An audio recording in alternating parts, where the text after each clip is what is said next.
بسم الله والحمد لله والصلاة والسلام على رسول الله صلى الله عليه وسلم. معكم محمود ربيع الحفناوي.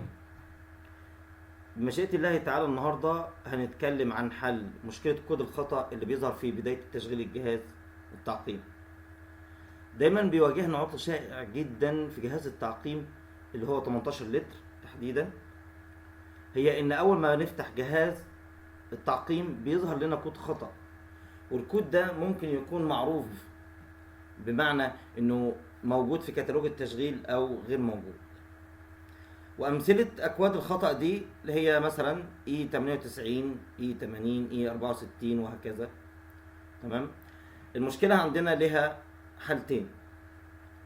الحاله الاولى يظهر الكود اثناء الدوره ولا تكتمل،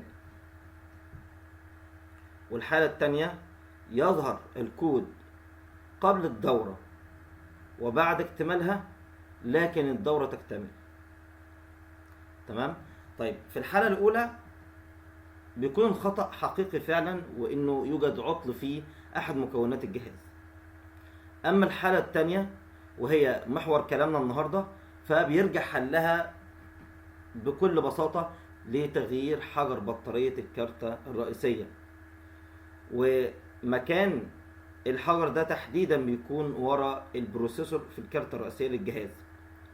اما رقم الحجر فهو رقمه 2032، وده شائع جدا ممكن نلاقيه في اي سوبر ماركت او مكتبة وخلافه. ودلوقتي هقدم لكم فيديو ان شاء الله تعالى لطريقة تغيير الحجر وطريقة فك البروسيسور من مكانه، ويا ريت نراعي الحذر جدا جدا جدا واحنا بنفك البروسيسور وبنعيد تركيبه مرة تانية.